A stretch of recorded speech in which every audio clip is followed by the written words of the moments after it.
السلام علیکم، کیسے ہو آپ سب؟ میں ٹھیک ہوں، امید کرتی ہوں آپ سب بھی ٹھیک ہوں گے۔ اور یہاں پہ یہ صبح کا ٹائم ہے، یہاں پہ میں نے پہلے ناشتہ بنایا، پھر بچوں کے لیے پاپ کارن بنا رہی ہوں۔ کیونکہ بچوں کا ہاف ڈے تھا تو اس لیے میں اس کو لنچ باکس میں پاپ کارن دے رہی ہوں۔ نارملی میں بچوں کو پراٹھے کے ساتھ انڈا یا آلو کا چپس بنا کے دے دیتی ہوں، لیکن آج ان کی چھٹی 12 بجے ہونی تھی تو اس لیے میں نے ان کو صرف پاپ کارن بنا کے دے دیے۔ بچوں کا لنچ پیک کرنے کے بعد ہم نے ناشتہ کر لیا تھا اور پھر میں بچوں کو اسکول چھوڑنے کے لیے چلی گئی۔ بچوں کو اسکول چھوڑنے کے بعد گھر آ کے اپنے کمرے کی صفائی کر لی تھی، بیڈ شیٹ وغیرہ سیٹ کر لیا تھا۔ اس کے بعد تھوڑی دیر لیٹ گئی، ایڈیٹنگ وغیرہ کر لی۔ پھر 9 بجے مجھے قرآن پڑھنے جانا ہوتا ہے تو پھر وضو کر کے میں اوپر چلی گئی تھی۔ سبق پڑھنے کے بعد پھر میں چائے اور پاپ کارن بنا کے اوپر چلی گئی، وہاں پہ ہم نے چائے پی، پھر واپس آ کے میں نے برتن دھو لیے تھے۔ جمعے کا دن تھا، جب بچے اسکول سے آ گئے تو ان کو نہلا کے صاف کپڑے پہنا دیے تھے اور تیاری وغیرہ کر کے پھر ہم ویکینڈ کے لیے نکل گئے تھے۔ ویکینڈ میں ایان شال کے تاؤ رہتے ہیں تو ہم ان کے گھر جا رہے تھے۔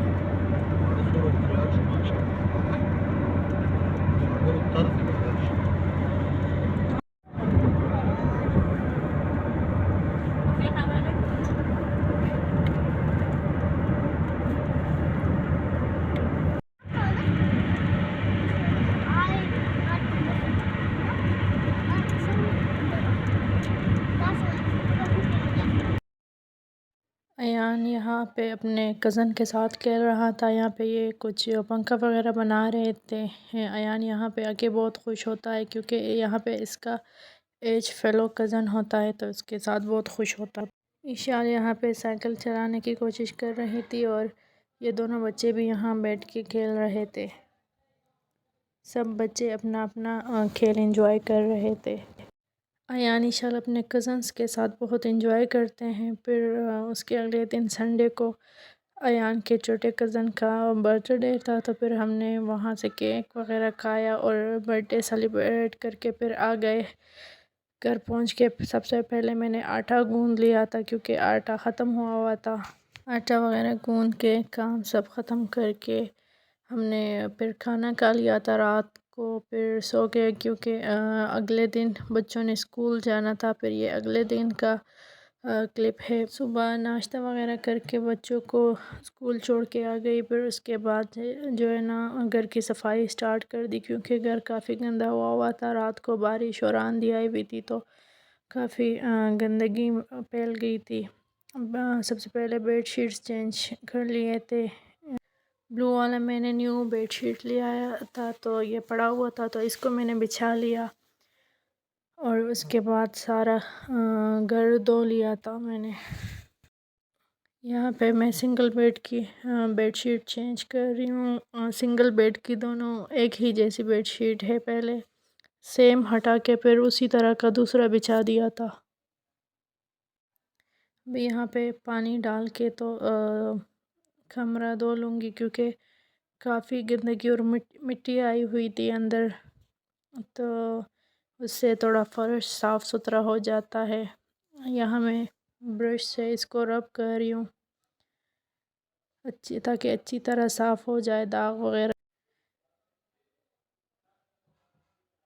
اس والے کمرے کی صفائی ہو گئی تھی کمپلیٹ، پھر میں نے دوسرے کمرے کی بیڈ شیٹس بھی چینج تو نہیں کی، مطلب جھاڑ دیے تھے اور سارا کمرہ صاف کر کے اس کو بھی دھو لیا تھا۔ دوسرا کمرہ جو ہے اس میں ہم صرف رات کو سوتے ہیں اور دوپہر کو یہ والا کمرہ ہمارا سارا دن یوز ہوتا ہے۔ یہاں پہ ہم کھانا بھی کھاتے ہیں اور بچوں کو ہوم ورک وغیرہ کروانا ہو تو یہاں پہ بیٹھ جاتے ہیں، ویسے بھی جب فارغ بیٹھنا ہوتا ہے تو یہاں پہ آ کے بیٹھ جاتے ہیں۔ یہاں سے میں جالے ہٹا رہی تھی کیونکہ یہاں پہ کارنر پہ تھوڑے تھوڑے جالے بن گئے تھے تو اس کو میں ساتھ ہی صاف کر رہی تھی۔ پھر یہاں بیڈ شیٹ کو بھی جھاڑ کے دوبارہ اس کو بچھا دیا تھا۔ تو پھر اس والے کمرے میں بھی پانی ڈال کے سرف وغیرہ ڈال کے تو اس کو بھی اچھی طرح دھو لیا تھا۔ صفائی گھر کی روز ہی ہوتی ہے، لیکن پھر بھی گندگی بیڈز وغیرہ کے نیچے کافی جمع ہو جاتی ہیں اور مٹی وغیرہ آ جاتی ہے، کیونکہ ہمارا گھر کھلا ہے، بالکل سامنے سے ڈائریکٹ مٹی گھر کے اندر آتی ہے۔ یہاں پہ دیکھو کمرہ بالکل صاف ستھرا ہو گیا تھا، اور ساتھ ہی میں نے سکھانے کے لیے فین آن کر دیا تھا، کیونکہ بچوں کے آنے کا ٹائم ہو گیا تھا۔ تو جلدی جلدی میں نے سارا گھر صاف کر لیا تھا، سارا کچھ دھو لیا تھا، پھر میں بچوں کو لینے چلی گئی، بچوں کو اسکول سے لے آئی تھی، اور پھر بچوں نے کپڑے وغیرہ چینج کر لیے تھے۔ اس کے بعد میں نے کھانا نہیں بنایا تھا، کیونکہ میں سارا ٹائم صفائی کرنے میں بزی رہی تھی، تو پھر جلدی سے ان سے پوچھ کے تو پھر ان کے لیے میں نے آملیٹ بنا لیا تھا۔ دوپہر کو تو آملیٹ وغیرہ کھا کے پھر بچے دوبارہ سو جاتے ہیں، اور پھر 4 بجے اٹھ کے پھر قاعدہ پڑھنے جاتے ہیں۔ تو بس یہی تھا میرا آج کا ولاگ، امید کرتی ہوں آپ لوگوں کو اچھا لگا ہوگا۔ اگر اچھا لگا ہے تو پلیز میری ویڈیو کو لائک، شیئر اینڈ سبسکرائب کریں۔ تھینک یو، اللہ حافظ۔